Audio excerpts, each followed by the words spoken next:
Niggas didn't have TV, so they were dissecting niggas in the streets. Oh my god, bro. That is so... What the fuck? That was like the most evil shit I just heard.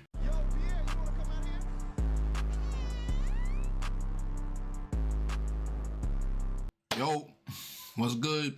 YouTube, we back. Hey, look, man, today we watching truly evil human experiments that actually happened, man. Look, this shit popped up on my feed not so long ago. I was like, interesting. Sounds like some shit I need, some knowledge that I don't need, but like I'm gonna have whenever like I'm in a conversation and like I just need some random shit to say. I'm gonna just pull this shit up, man. Like I just need it. I need it in my brain, bro. So let's watch.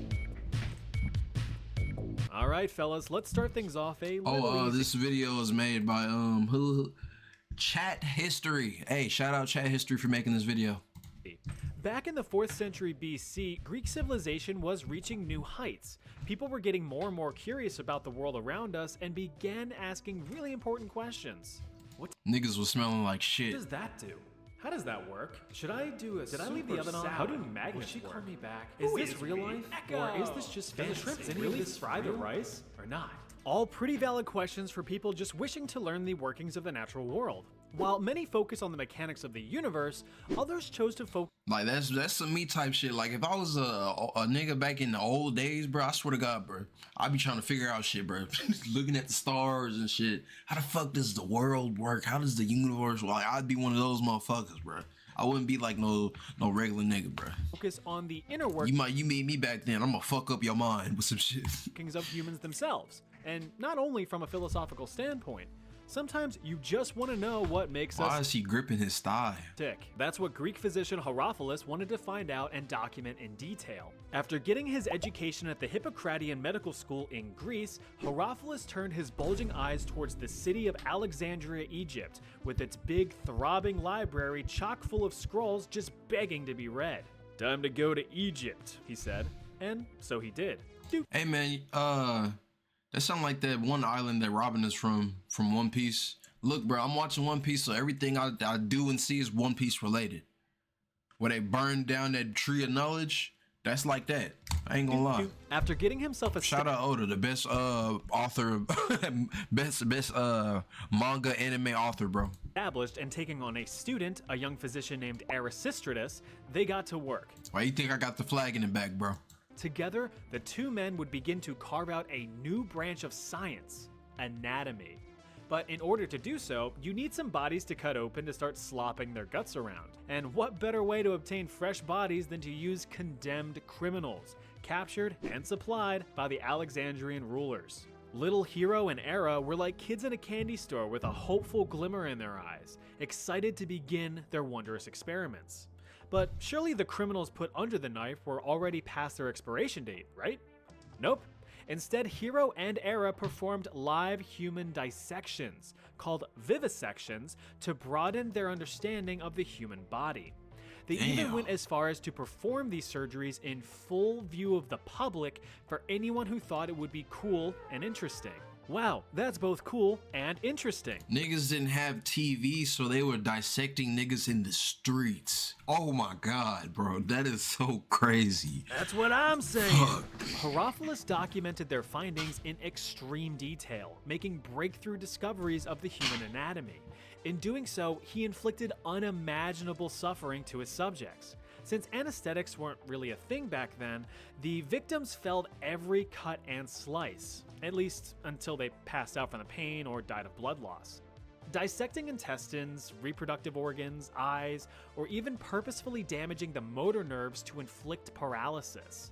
It was basically a big game of, what does this button do? Niggas was really playing that one doctor game where you fucking pulled the shit out of them. Bro, they were literally doing that, bro. Whoa. In the end, Hero and Era's findings over 40 years of vivisections were revolutionary for the medical world, especially since human dissection would be outlawed shortly after their work was completed. It wouldn't be until 1800 years later that performing human dissections would be a medically acceptable practice again. But like, you know, on dead people? Their work was stored in the renowned Library of Alexandria, but they were lost in the Great Fire a few hundred years later. Damn. The One Piece is real. Project 4.1 was actually a side project proposed immediately after the deployment of Castle Bravo, a high-yield thermonuclear bomb that was dropped in 1954 by the United States. Bravo was part of Operation Castle, a series of other high-yield nuclear tests with the goal of establishing superiority over the Soviet Union. The Marshall Islands, a remote Pacific group of islands, served as ground zero for the detonation of the nuclear weapons. Castle Bravo was the strongest detonation and surprisingly produced 2.5 times the expected explosive yield, resulting in an explosive force equivalent to 15 megatons of TNT. To put that into perspective, that is 1,000 times the explosive force of the nuclear bomb dropped on Hiroshima, Japan in the final days of World War II. Like, goddamn.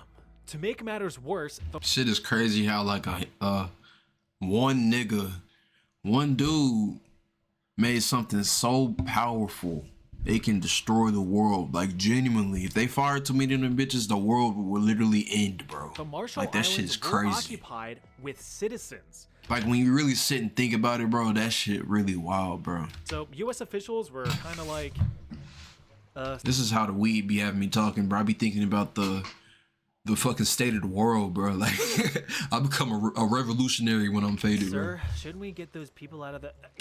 Bless you. Thanks, sir. Allergies have been bothering me all day. Must be the radiation, right?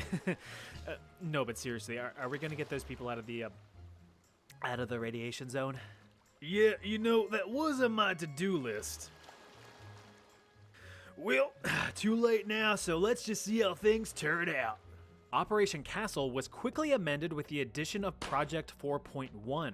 This new section aimed to study the human response to significant radiation exposure. You know, as if tens of thousands of victims in Hiroshima and Nagasaki weren't evidence enough. Commander of the U.S. Naval Medical Corps, Eugene Cronkite, was in charge of the project and swore everyone involved to absolute secrecy because he thought the public wouldn't be too keen on the whole test nuclear radiation on non-consenting people thing. Overall, 239 Marshallese residents were exposed to significant levels of radiation and began showing signs of radiation poisoning a few days later. Symptoms included loss What in the wano is going of on? hair and significant skin damage with weeping wounds. Although the wounds did heal. I'm sorry, bro. One Piece literally cannot escape my mind right now, bro. I'm like almost 1,000 episodes deep. That's the only thing I can think, y'all. You just gotta bear with me. The One Piece is real. Watch One Piece. Rather quickly. Immediate observations ceased after 75 days with the conclusion that no long-term effects were likely. But just out of curiosity, regular checkups were performed on the residents for years after. Women saw increases in miscarriages and stillbirths, and newborns that survived experienced developmental difficulties. Them niggas just fucked up a whole population of people just for the name of the game, bro. That shit is impaired growth and whoa. A disproportionate development of they treating that shit like it's Punk Hazard, bro. Oh my god, bro. Look, y'all, it can't escape my brain. One Piece cannot escape my brain. Oh my god, bro. This is crazy. In addition, about 1/3 of those exposed had developed significant tumors by 1974, 20 years after Operation Castle commenced. In the following years, Marshallese representatives spoke out against the United States with accusations that the scope of the experiment was premeditated and intentional, to which the US officials responded, nuh-uh. Man, you know America is a lying ass country. We the cappers of the world, bro. We big cappers over here, bro. This is Cap Central. During the early years of the Soviet Union, it wouldn't be uncommon for political opponents to quickly fall ill with a strong case of the death at the hands of poison. In fact, it was quite an effective. Imagine if you went back in time and gave like a population of people like a bag of Taco Bell. And discreet way to silence any and all opposition without causing too much of a stir. Well, besides the public reacting to mysterious deaths. And that is why we must rise up against... Oh, look at that. They got another one. So how were the Soviets so good at developing successful poisons? Well, you've got to run preliminary trials on living subjects, of course. So in 1921, a year before the Soviet Union officially formed, the Kamera was established. This was the Soviet Secret Service's poison laboratory. Here, new deadly poisons were developed and tested on human subjects. Those tested were prisoners from the gulags, various labor camps built around the country for anyone who even had a fleeting thought that wasn't approved by the Soviet Union. Carry on. The ultimate goal of the Kamera was to devise a poison that was not only lethal, but undetectable. It would be colorless, tasteless, odorless, and untraceable in an autopsy. Prisoners would be unknowingly administered various test poisons, which were disguised as medication. For me, if it isn't an orange Flintstone vitamin, I don't trust it. The various poisons tested included ricin, which causes severe internal distress and suffering, cyanide, which can cause violent seizures and heart attacks, Damn. and curare, a potent muscle relaxant that makes you Niggas was ruthless with it back then, bro. God damn. Bro, like, I remember one time me and my homies, we was joking, bro. It was like, if we was in like the old Western times, bro, like back then niggas like really couldn't find out who the fuck killed who and shit. Bro. Oh my god, motherfuckers was just getting away with murder like it wasn't nothing, bro. This shit is just fully wicked. choked Oh to my. death. In the end, the tests were pretty successful. For the Soviet Union, not for the prisoners. Research led to innovative ways to discreetly dispatch a target, from deploying a cyanide mist to making an assassination look like a heart attack. A cyanide mist? My nigga, what? But the blue ribbon winner was the concoction known as C2, carbolamine choline chloride, which was basically liquid depression. Exposure to this sucker sparked a very curious reaction. Instead of a violent telltale "I've been poisoned" type death, the victim would simply become weak with a rapid decline in health, all while maintaining a calm and silent demeanor. Death occurred within 15 minutes. Since the dissolution of the Soviet Union in 1991, Russian officials have claimed that the Kamera has been disestablished and abandoned. Yeah, sure. You know them niggas in there they been working hard for 30 years, nigga. They got some crazy shit in there, bro. They got some crazy shit in there. I know You may have it. heard about the Tuskegee syphilis study, which was an unethical medical study funded by the United States Public Health Service in 1932, which involved the study of nearly 400 African American men who had naturally contracted syphilis. The goal was to observe the effects of the disease when left untreated in African American males. Even though penicillin, an antibiotic cure for syphilis, eventually became widely available to the public, the afflicted men were intentionally never cured. Fucked up, right? Well, the US decided to outdo themselves with the Guatemalan syphilis experiment. In 1946 to The 1948, fuck do niggas want to know about syphilis? more than 5,500 Guatemalan natives, including children, were involved in the experiment against their will, with the Guatemalan government granting access to the unwilling patients in hospitals, mental... I'm just waiting for the new disease to drop, bro. When is the new disease dropping, bro? 2025, bro? What we talking about, bro? I saw they try to drop monkeypox and that shit failed, bro. What y'all on now, bro? What y'all cooking up in them labs, bro? institutions and even orphanages. Around 1,300 relatively healthy individuals ages 10 to 72 were intentionally infected with syphilis and even gonorrhea. Transmission was either done by direct bacterial contact into wounds or by sexual transmission with infected native sex workers, which were funded by the US government, by the way. Oh my The latter God, of which proved to be a very effective that shit is evil as fuck, bro. method of infection.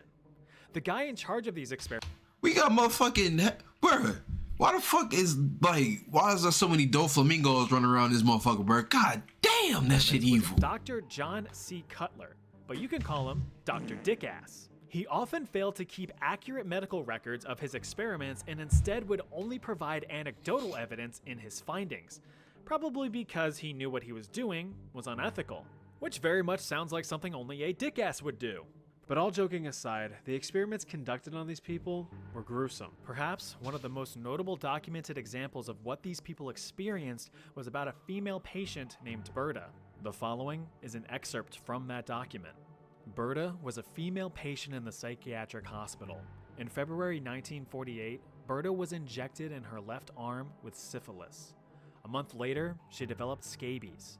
Several weeks later, Dr. Cutler noted that she had also developed red bumps where he had injected her arm, lesions on her arms and legs, and her skin was beginning to waste away from her body.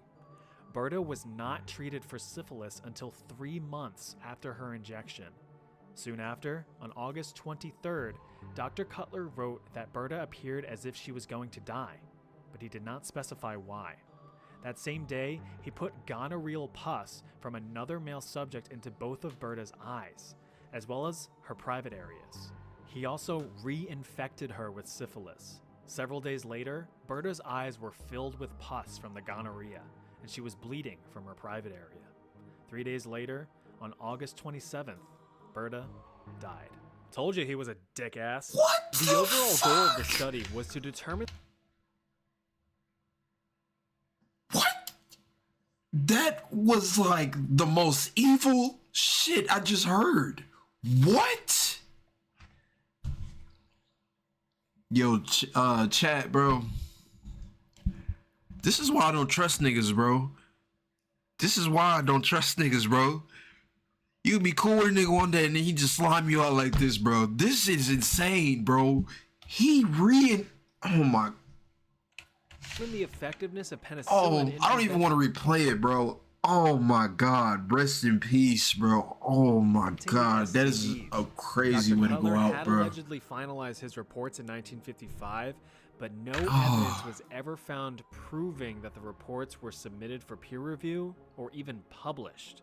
So, out of all of that suffering, nothing of medical value was produced.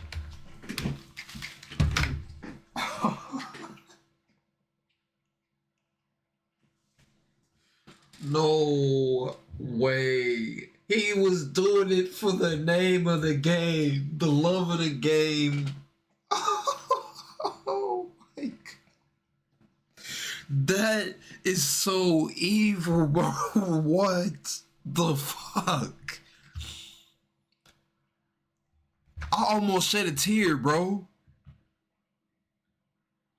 Oh man, I need all women need to start carrying guns, like everybody, bro. Jesus Christ, bro. In some glimmer of fairness, a treatment program was established by the United States and made available to the affected Guatemalan population, but only half were reported to actually have received treatments with a questionable quality of care.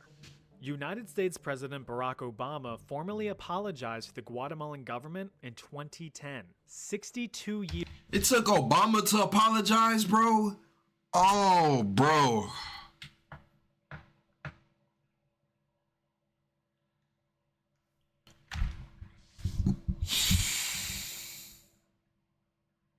As an African American, I don't claim these niggas, bro. I don't claim them at all. I was just born here. I just spawned here, bro. This happened to be my spawn point, y'all. For the people that got slimed out by America, bro. Oh my God, bro. I was just born here, bro. If y'all like link up and like, oh man, if y'all ever link up one day and like try to spin back on America, bro, just know the folks that look like me, we was not a part of that shit, bro. Get them other niggas, bro. I promise you. Years after the study was performed. Yeah, that last one was quite the doozy, huh? Well, buckle up because it's about to get way worse. See this right here? This is Unit 731. It was home to some of the most notorious and truly evil war crimes committed by the Japanese in World War II, which are definitely up there with some of the worst in the history of mankind. Unit 731 served as a lethal human experimentation and biological weapons laboratory during the Second Sino-Japanese War between China and Japan, which ran concurrent to most of the events of World War II.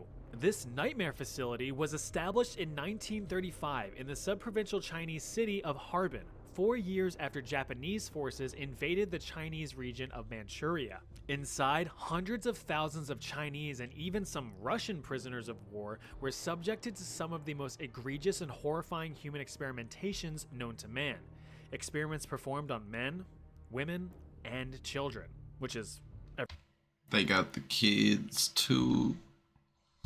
They couldn't leave the kids alone, bro. Oh, man. Those chosen for experimentation were dehumanized and referred to as maruta, or logs, rather than as people, because the cover-up story for Unit 731 was that it was a lumber mill. It should be noted that the vast majority of the experiments in the facility were carried out to fulfill morbid curiosity, with those performing or overseeing the studies described as merely playing. A testimony from a Japanese professor who witnessed the studies was quoted saying that some of the experiments had nothing to do with advancing the capability of germ warfare or of medicine. There is such a thing as professional curiosity. What would happen if we did such and such? What medical purpose was served by performing and studying beheadings? None at all. That was just playing around. Professional people, too, like to play. It's tough being a good-hearted person in this world, bro. I swear to God it is, bro. Cause you got niggas like that think like that. They get off to shit like that, bro. Why do I feel emotional just listening to that shit, bro? Like that, oh my God, that is crazy, bro. Another love of the game, name of the game, evil ass nigga. Like, what do y'all gain from this shit, bro? What did y'all gain, bro? Basically, experiments were like, I wonder what would happen if we just hucked a grenade at a guy. Bang. Oh look, he exploded. Hey, can I go home now? Gee, I wonder if this large heavy object will crush this guy. Yup. Will this guy freeze to death if I freeze him to death? Wow, who would have guessed? A lot of these experiments were designed to test the absolute limits of the human body. Tests included depriving victims of food or water to see how long they could survive, placing victims in low-pressure chambers until their eyes popped from their skulls, injecting victims with animal blood, hanging victims upside down until death, or even draining victims of blood just to study blood loss limits. Some victims were even dehydrated in front of large hot fans to the point of mummification. At the time of death, they only weighed 20% of their initial body weight. Perhaps one of the worst examples I've read was the forced pregnancy of female victims. The mothers were injected with various diseases and drugs just to see how they affected the unborn child, sometimes performing a vivisection. What? What? The unborn child? My nigga, what? What are y'all talking about, bro? What? Bro, this is not no funny laugh, bro. This is like a trauma laugh, bro. Oh my God, bro. The unborn babies, my nigga. You was plotting on a nigga before he even spawned in the world. Before he even spawned. Y'all, I'm speechless, bro. Cutting the fetus out of the mother for examination. There's honestly so many more gruesome experiments that I just can't get into here, so if you are curious, I would encourage you to look them up. But it's like legit. I ain't looking really shit up. You've been warned. By the end of the war, as Soviet forces were closing in, Japanese officials had all remaining prisoners executed and the entirety of Unit 731 hastily demolished to destroy any remaining evidence of the program's existence. The United States had discovered trace evidence and pressured Japanese officials into spilling the beans, under threat that they would be handed over to Soviet officials for trial and punishment if they did not cooperate. Once the US learned the full extent of the horrors of Unit 731, all of those involved were swiftly brought to trial and executed for their crimes. Except, no, they actually weren't. In reality, the United States claimed that the data collected from the inhumane atrocities was actually pretty valuable. I gotta, bro, we gotta start an underground society, bro. We gotta dig in the ground, bro. Fuck this, bro. We gotta get the hell up out of here, bro. I can't stay here no more, bro. They co-signed it, bro. Oh my God, they co-signed it. They said, "Good job, sport. We were gonna do that anyway." What? Oh my God, bro. Why did I have to spawn here? Why did I spawn here, bro? What? since it is otherwise ethically unobtainable through conventional means. As such, many of those involved were Conventional means. They were gonna do this same shit. Eventually. They probably still did it, and I just don't know. and freedom in I'm about exchange to, for bro. the I'm about to crash out on these people's behalf, bro. Oh my god, bro. This is The crazy. deal was struck, and the United States kept everything under lock and key. The Soviet Union, however, pursued trials against the top military leaders and scientists from Unit 731. In the end, only 12 individuals were tried and sentenced to several years in labor camps. Although the Several United years States in labor repeatedly denied that Unit 731 ever existed. Oh, that was a bummer. Here's something to cheer you up. I'll see you over there.